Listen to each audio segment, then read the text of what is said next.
ఎప్పుడు కంప్లీట్ అవుతుందా అని వెయిట్ చేస్తున్నారు ఏపీ ప్రజలు. టీడీపీ టైంలో బడ్జెట్ కష్టాలు వచ్చినా కొంతమేర పనులు చేశారు. వైసీపీ హయాంలో మాత్రం ప్రాజెక్టు నిర్వాసితుల విషయంలో నిర్లక్ష్యంగా వ్యవహరించారనే విమర్శలు వచ్చాయి. ఇప్పుడు కేంద్రంలో ఉంది డబుల్ ఇంజిన్ సర్కార్. చంద్రబాబుతో మంచి సన్నిహిత సంబంధాలు ఉన్నాయి. కేంద్రం నుంచి నిధులు రిలీజ్ చేయించమంటూ డబుల్ స్పీడ్తో పనులు పరిగెడతాయి. పోలవరం వర్క్స్ కంప్లీట్ చేస్తామని చెప్తున్నారు టీడీపీ నేతలు.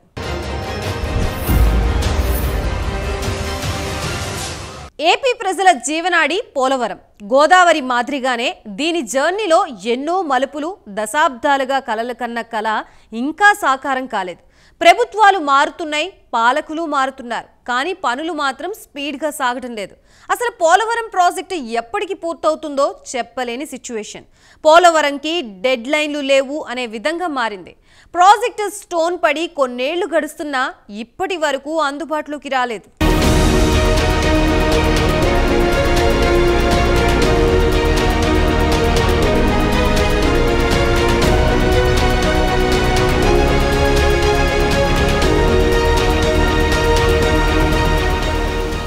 పోలవరం ప్రాజెక్టు ఏపీ ప్రజల దశాబ్దాల కళ. వారి ఆలోచనకు పునాది కొన్ని దశాబ్దాల కిందట పడింది.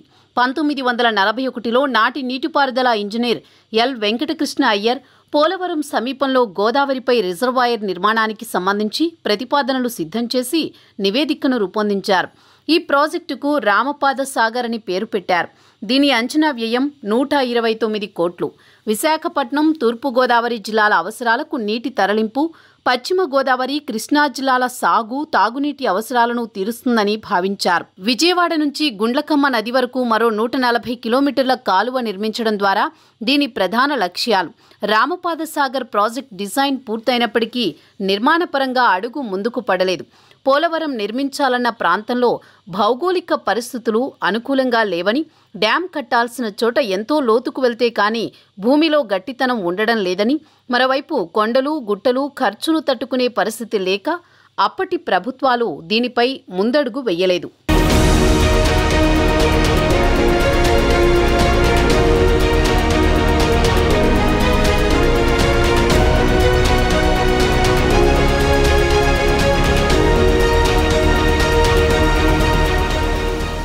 పంతొమ్మిది 1953లో గోదావరికి వరదలు రావడంతో నీరు వృధాగా సముద్రంలోకి పోయింది. మరోవైపు విశాఖ స్టీల్ ప్లాంట్కు నీటి అవసరాలు పెరగడంతో గోదావరిపై రిజర్వాయర్ కట్టాలన్న ప్రతిపాదనకు మళ్లీ కదలిక వచ్చింది.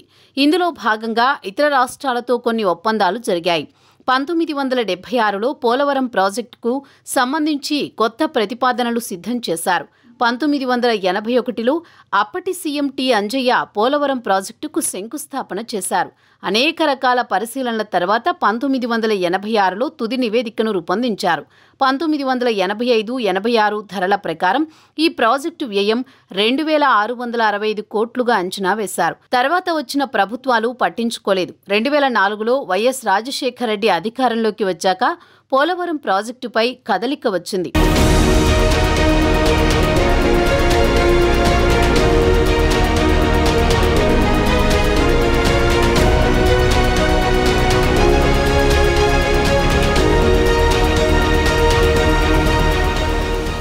అంతకుముందు చంద్రబాబు అధికారంలో ఉన్న వరల్డ్ బ్యాంక్ ఫార్ములాను అమలు చేశారనే విమర్శలున్నాయి. ప్రాజెక్టులు కట్టడం చాలా వ్యయంతో కూడుకున్న పని అని, ఇది చాలా లాంగ్ ప్రాసెస్ అవుతుందని భావించారు వరల్డ్ బ్యాంక్ అధికారులు. ప్రాజెక్టులకు నిధులు ఇవ్వడానికి ముందుకు రాలేదు. రోడ్స్, ఫ్లైఓవర్స్తో నిర్మిస్తే త్వరగా డెవలప్ అవ్వొచ్చని, ప్రజల జీవన ప్రమాణాలు పెరుగుతాయని భావించారు. సాగునీటి ప్రాజెక్టులు కడితే వ్యయం ఎక్కువ, ఆదాయం తక్కువగా ఉండడంతో వాటిని పట్టించుకోలేదు. దీనిపై ప్రపంచవ్యాప్తంగా విమర్శలు వచ్చాయి. ప్రపంచ బ్యాంకు ఫార్ములా ఫెయిల్ అయ్యింది. దీన్ని క్యాష్ చేసుకున్నారు దివంగత సీఎం వైఎస్ రాజశేఖర రెడ్డి.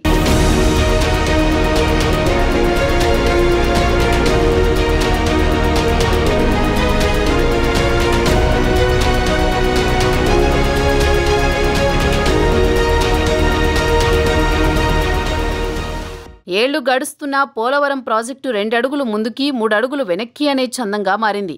ఈ ప్రాజెక్టు నిర్మాణానికి వైఎస్ రాజశేఖర రెడ్డి ప్రభుత్వ హయాంలో పనులు స్టార్ట్ చేశారు. జలయజ్ఞంలో భాగంగా డ్యాం పనులతో పాటు కాలువల పనులు కూడా కొంతవరకు జరిగాయి. ప్రాజెక్టు నిర్మాణం కంటే ముందే కాలువలు తవ్వించారు. అందులో పెద్ద ఎత్తున విమర్శలు వచ్చినా పట్టించుకోలేదు. వైఎస్కు చెందిన కాంట్రాక్టర్లకే పనులు అప్పగించారని, అందులో తీవ్ర అవినీతి జరిగిందని విపక్షాలు విమర్శలు చేశాయి. వాటిని లెక్క చేయకుండా వైఎస్ కాలువల తవ్వకాలు యథావిధిగా కొనసాగించారు. తీవ్ర వర్షాభావ పరిస్థితులు వచ్చిన సందర్భంలో నాగార్జున సాగర్లో వాటర్ డెడ్ స్టోరేజ్కి వెళితే కృష్ణా డెల్టా ఎండిపోయే పరిస్థితి వస్తుందని భావించారు. అలాంటి విపత్కర పరిస్థితుల నుంచి గట్టెక్కేందుకు పోలవరం ద్వారా ఏపీకి నీటి ఎద్దడిని తీర్చేందుకు ప్రాజెక్టుకు సంబంధించి ముందుగానే కాలువలు తవ్వించారు. సాగునీటి కష్టాలను తీర్చేందుకు లిఫ్ట్ ఇరిగేషన్ ద్వారా వాటర్ను ఇవ్వొచ్చని అనుకున్నారు. ఉత్తరాంధ్ర, గోదావరి జిల్లాల్లోని మొట్ట ప్రాంతాలకు సాగునీరు, విశాఖ నగరం సహా అనేక మందికి తాగునీరు అందించడంతో పాటుగా 960 మెగావాట్ల విద్యుత్ ఉత్పాదన సామర్థ్యంతో పవర్ ప్లాంట్ నిర్మాణం కూడా లక్ష్యంగా పెట్టుకున్నారు.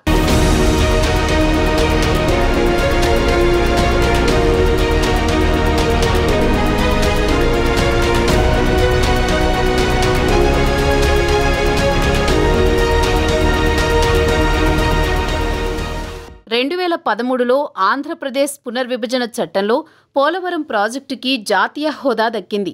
కేంద్రమే బాధ్యత తీసుకుని పోలవరం పూర్తి చేస్తుందని చెప్పింది. దీంతో ప్రజలు ఎంతో సంతోషించారు. అనూహ్యంగా యూపీఏ ప్రభుత్వం ఓడిపోయి ఎన్డీఏ ప్రభుత్వం అధికారంలోకి వచ్చింది. 10 ఏళ్లు కంప్లీట్ అయ్యాయి. ఇంకా పనులు పెండింగ్లోనే ఉన్నాయంటున్నారు నిపుణులు. పోలవరం ప్రాజెక్టు పూర్తి చేయడం ఎలా అన్నదే కేంద్ర రాష్ట్ర ప్రభుత్వాల మధ్య దోబూచులాటగా కనిపిస్తోంది.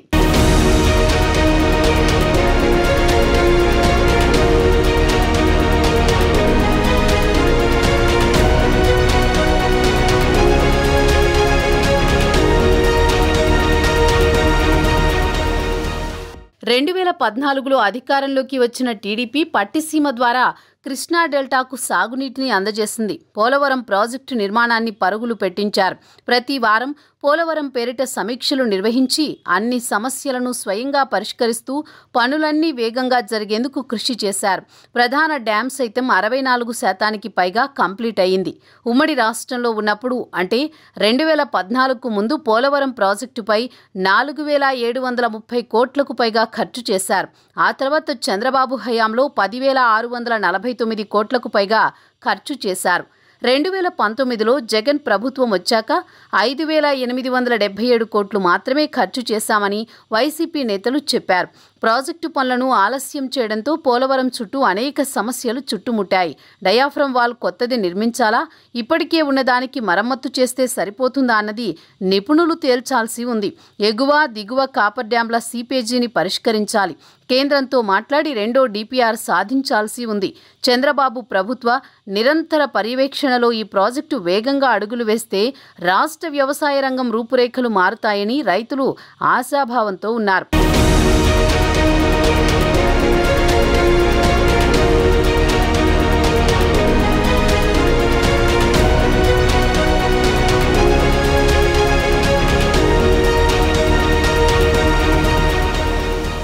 పోలవరం ప్రాజెక్టు పనులు త్వరగా కంప్లీట్ చేయకపోవడానికి మెయిన్ రీజన్ ఆర్థిక వనరులే.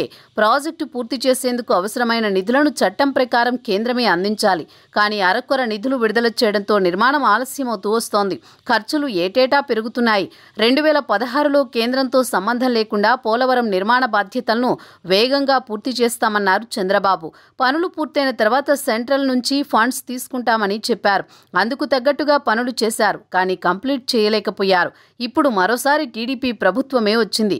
మిగతా పనులు త్వరగా పూర్తి చేయాలని కోరుతున్నారు ఏపీ ప్రజలు.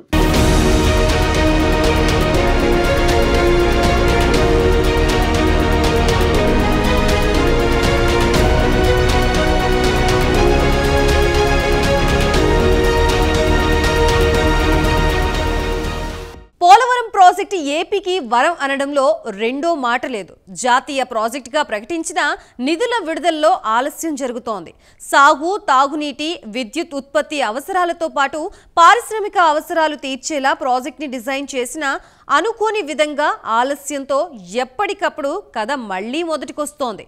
జగన్ పోలవరంపై నిర్లక్ష్యంతో ఆర్థిక భారం మరింత పెరిగిందంటున్నారు నిపుణులు.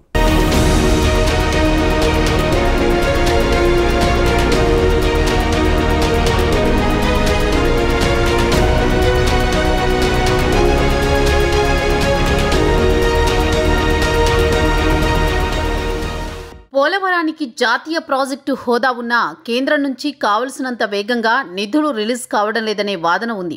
రాష్ట్ర ప్రభుత్వం ముందు నిధులు ఖర్చు చేస్తేనే కేంద్రం తర్వాత డబ్బు రియంబర్స్ చేస్తోంది. ఇదే ప్రధాన సమస్యగా మారింది. దీంతో ప్రాజెక్టు పనులు మాత్రం అనుకున్నంతగా ముందుకు కదలడం లేదు. ప్రాజెక్టు ఆలస్యమయ్యే కొద్దీ అంచనా వ్యయం పెరుగుతుందని తెలిసినా జాప్యం జరుగుతూనే ఉంది.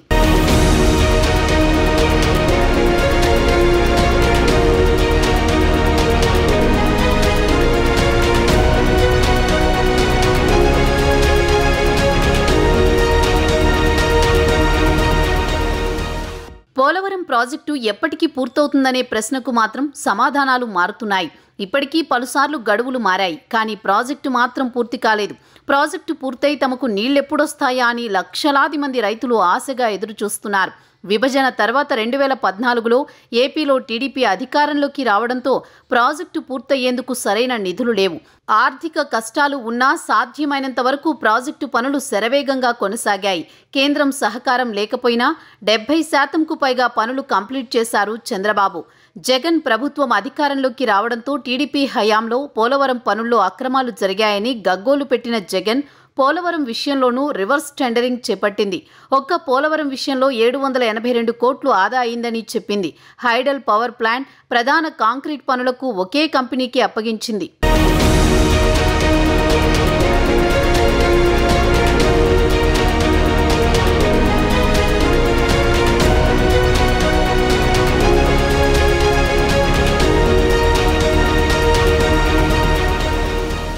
రివర్స్ టెండరింగ్ పై కేంద్రం వార్నింగ్ ఇచ్చినా పట్టించుకోలేదు జగన్. మొండిగా రివర్స్ టెండర్లు నిర్వహించింది. జగన్ కు కావలసిన గుత్తేదారు సంస్థ మెగా ఒక్కటే టెండర్ దాఖలు చేసింది. వారికే పనులు ఇచ్చేసింది. చివరికి కేంద్రం చెప్పినట్లే ప్రాజెక్టు పురోగతి పడకేసింది. గుత్తేదారు మార్పు వల్ల విలువైన సమయం వృధా అయ్యింది. ఎగువ కాపర్ డ్యాం గ్యాప్లు పూడ్చకపోవడం, దిగువ కాపర్ డ్యాం నిర్మించకపోవడంతో భారీ వరదలకు డయాఫ్రమ్ వాల్ దెబ్బతింది. ప్రధాన డ్యాం నిర్మించాల్సిన చోట భారీ గోతులు ఏర్పడడంతో పనులు నిలిచిపోయాయి. మానవ వైఫల్యమే దీనికి కారణమంటూ నిపుణులు కమిటీ తేల్చింది.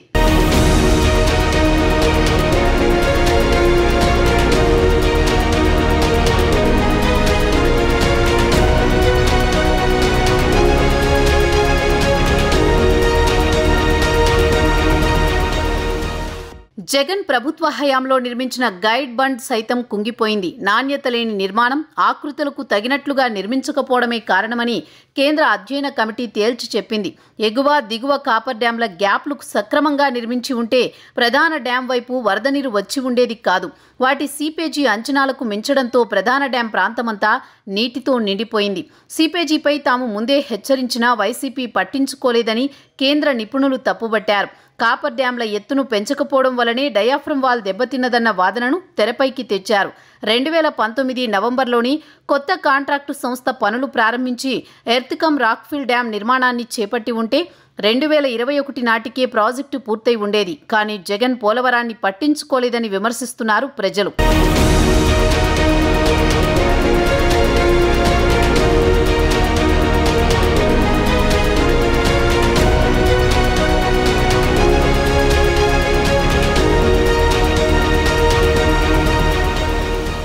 ఇప్పుడు ప్రాజెక్టు పూర్తి చేయాలంటే ఎన్నో సవాళ్లు అధిగమించాల్సి ఉంటుంది. ఎగువ దిగువ కాపర్ డ్యాంల సీపేజీ సమస్యను పరిష్కరించడంతో పాటు డయాఫ్రమ్ వాల్ పూర్తి చేయాలి. గైడ్ బండ్ మళ్లీ నిర్మించుకోవాలి. గ్యాప్ 1 డ్యాం నాణ్యతను నిర్ధారించుకోవాల్సి ఉంటుంది. ప్రాజెక్టు హెడ్ వర్క్స్ పూర్తి కావాలంటే గోదావరికి అడ్డంగా ఎర్త్కమ్ రాక్ఫిల్ డ్యాం నిర్మించాలి. దాన్ని నిర్మించాలంటే పునాదిగా ఉండే కీలకమైన డయాఫ్రమ్ వాల్ నిర్మాణం పూర్తి చేయాలి.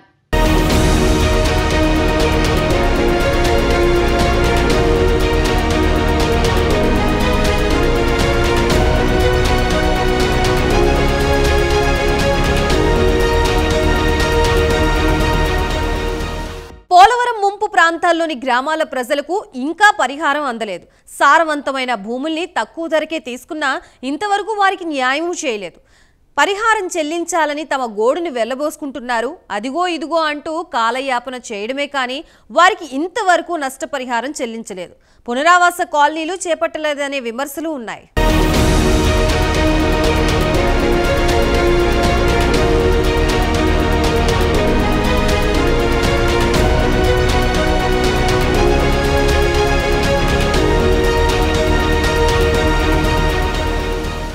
పోలవరం ప్రాజెక్టు పూర్తయితే 373 గ్రామాలు ముంపునకు గురవుతాయి. ముంపు గ్రామాల లెక్కల్లోనూ గందరగోళం నెలకొంది. అధికారులు రూపొందించిన కాంటూరు లెక్కల ప్రకారం 45.72 మీటర్ల మేర ప్రాజెక్టులో నీటిని నిలువ చేస్తే ఉమ్మడి పశ్చిమ గోదావరిలో 57 గ్రామాలు, ఉమ్మడి తూర్పు గోదావరిలో 165 గ్రామాలు కలిపి మొత్తం 222 పంచాయతీలు ఉన్నాయి.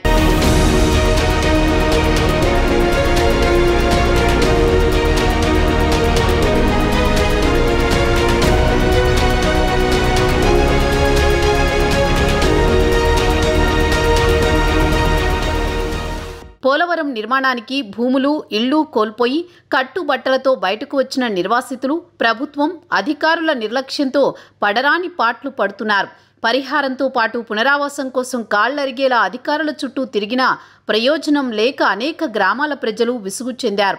ఆయా గ్రామాల్లోని కుటుంబాలకు పరిహారం చెల్లించి పునరావాసం కల్పించాలి. కానీ ఇంతవరకు వారికి నష్టపరిహారం చెల్లించకపోవడంతో నిర్వాసితులు ఆగ్రహం వ్యక్తం చేస్తున్నారు. మరోవైపు ఇళ్లు, కాలనీలు నిర్మించాలని డిమాండ్ చేస్తున్నారు. న్యాయం కోసం పోలవరం నిర్వాసితులు ఆందోళన చేస్తున్నారు.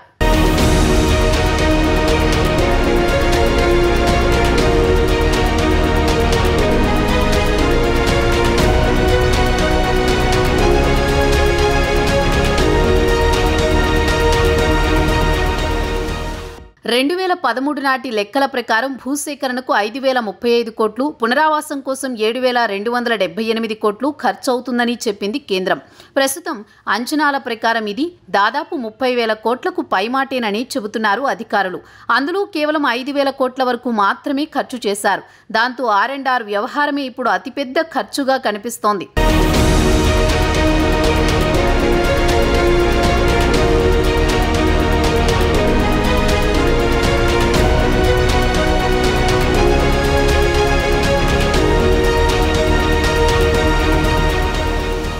పోలవరం ప్రాజెక్టు ఏలూరు జిల్లా పోలవరం సమీపంలో నిర్మాణంలో ఉన్న బహుళార్థ సాధక నీటిపారుదల పథకం. ఇందులో 3 భాగాలున్నాయి. రిజర్వాయర్, స్పిల్వే, విద్యుత్ ఉత్పత్తి కేంద్రం. రిజర్వాయర్లో నీటిని నిల్వ చేస్తారు. ప్రాజెక్టు నుంచి నీటిని విడుదల చేసేందుకు స్పిల్వే ఉపయోగపడుతుంది. 2 కొండల నడుమ దీన్ని నిర్మిస్తున్నారు. మొత్తం 48 గేట్లు ఏర్పాటు చేయనున్నారు. రిజర్వాయర్కు 2 కాలువలు ఉంటాయి. ఒకటి కుడివైపు, రెండోది ఎడమవైపు. వీటి ద్వారా నీటిని తరలిస్తారు. పోలవరం వచ్చేస్తుంది, పోలవరం తీసుకొచ్చేస్తాం, పోలవరం తీసుకురాగానే రాష్ట్రం అంతా బాగుపడిపోతుంది, పోలవరం నీరే దేశానికి అన్నీ చెప్తూ 15 సంవత్సరాలు బట్టి వింటున్నాం. దానివల్ల కొన్ని లక్షల ఎకరానికి నీరు వస్తుంది. రాయలసీమలో వ్యవసాయానికి కొద్దిగా స్టేబిలైజ్ అవుతుంది. కానీ దానివల్ల మొత్తం మార్పు వస్తుందంటే నేను ఒప్పుకోవట్లేదు. అన్నిటికంటే వచ్చిన ఒక విచారమైన పరిస్థితి ఏంటంటే 2014-15 నుంచి లక్షల ఎకరం తీసుకుని 5 లక్షల మందిని బయటికి తరివేశారు. పోలవరం ప్రాజెక్టు గురించి east Godavari, west Godavari, Bhadrachalam area వాళ్ళకి కాంపెన్సేషన్ ఇవాళ వరకు ఇవ్వలేదు. 2015లో తీసుకున్న భూమికి 1,50,000 అలాగే ఇచ్చారు. 5 లక్షలకి ఇస్తా ఉన్నారు అప్పుడున్న ప్రభుత్వం టీడీపీ. తర్వాత జగన్మోహన్ రెడ్డి గారు కూడా చాలా విచారపడుతున్నాను, ఆయన అందరికీ చేశారు అని ఆయన చెప్పడం జరిగింది. ఈ 1,00,000 కుటుంబాలకి సెంట్రల్ గవర్నమెంట్ రావాల్సిన మనీ ఇవ్వలేదు. ఇప్పుడు నాకు తప్పకుండా ఈ ప్రాజెక్ట్ ఇంజనీరింగ్ కంప్లీట్ అవుతుంది, నీరు పట్టుకెళ్తారు. కానీ త్యాగం చేసి 1,00,000 కుటుంబాలు పాడైపోయిన సంగతి పట్టించుకోవట్లేదు. అమరావతి గురించి, ఆ ఫార్మర్స్ గురించి ఎక్కువ అటెన్షన్ ఇస్తున్నారు. కొన్ని కారణాలకి, సామాజిక కారణాలకి. వాళ్ళు వేరే సామాజిక వర్గాలు కాబట్టి వాళ్ళు చక్కగా చూస్తున్నారు. ఇక్కడ ఈ సామాజిక వర్గాలు గిట్టుబాటు లేదా వీళ్ళకి? ఎవరు పట్టించుకుంటారో చూడాలి. తప్పకుండా నేను అనుకుంటున్నా పవన్ కళ్యాణ్ గారికి ఈ విషయం బాగా తెలుసు. ఈసారి టేకప్ చేస్తారా లేదా? 10 సంవత్సరాలు అయిపోయింది, ఇవ్వాల్సింది ఇవ్వలేదు. వాళ్ళకి ఉద్యోగాలు ఇస్తా అన్నారు, కరెక్ట్ కాంపెన్సేషన్ ఇస్తా అన్నారు, ఎకరానికి మినిమం 10 లక్షలు చేస్తా అన్నారు. అవన్నీ మర్చిపోతారా?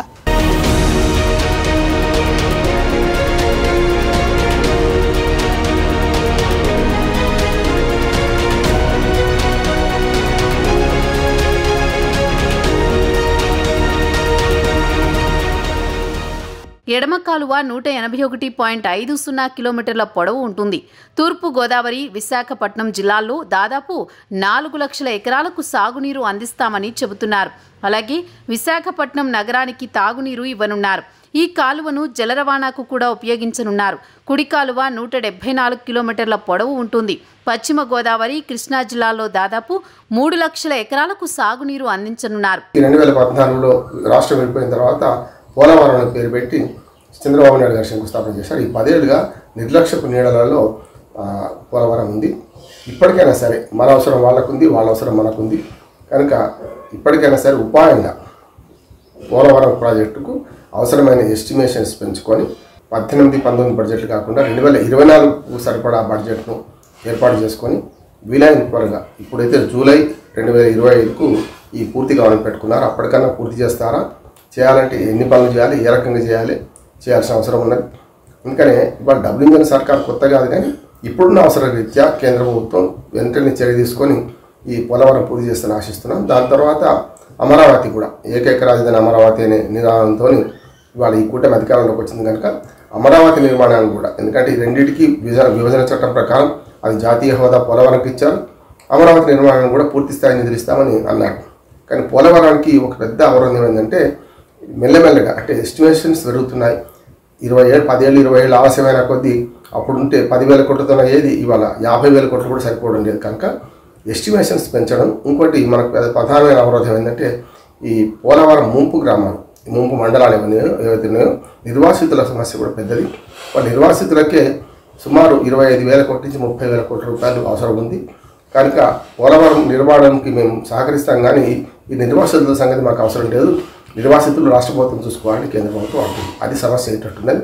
కనుక ఆ నిర్వాసితుల సమస్య కూడా పరిష్కారం చూపించాలి. కేంద్ర రాష్ట్ర ప్రభుత్వాలు సమిష్టిగా ఆలోచించి మొదలు నిర్వాసితులకు పరిహారం ఇస్తేనే ఈ 41 మీటర్ల చిల్లర ఏదైతే ఎత్తు కడుతున్నారో దానికి సరిపడా నీళ్లు నింపడానికి వీలవుతుంది.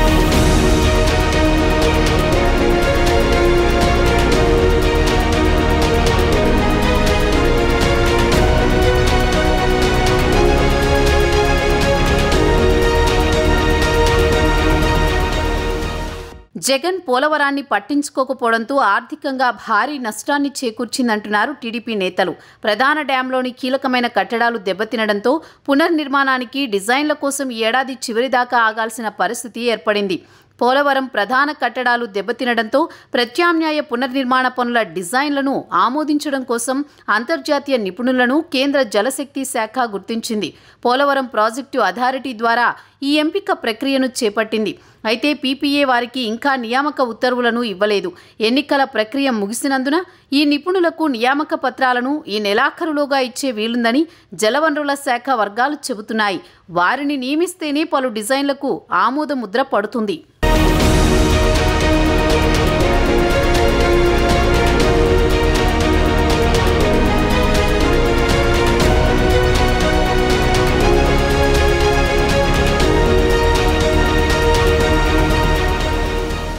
కేంద్రంలో డబుల్ ఇంజిన్ సర్కార్ వచ్చింది. చంద్రబాబు సపోర్ట్తో మూడోసారి బీజేపీ ప్రభుత్వమే అధికారంలో ఉంది. ఈ 5 ఏళ్లలోనైనా ప్రాజెక్ట్ని డబుల్ స్పీడ్తో కంప్లీట్ చేయాలని కోరుతున్నారు ఏపీ ప్రజలు. కేంద్రం నిధులు విడుదల చేసి పోలవరంకి సహకరించాలంటున్నారు. అలాగే నిర్వాసితుల కష్టాలు తీర్చాలని అభ్యర్థిస్తున్నారు. మరోవైపు పోలవరం పనులు పరుగులు పెట్టిస్తామని చెప్తున్నారు టీడీపీ నేతలు.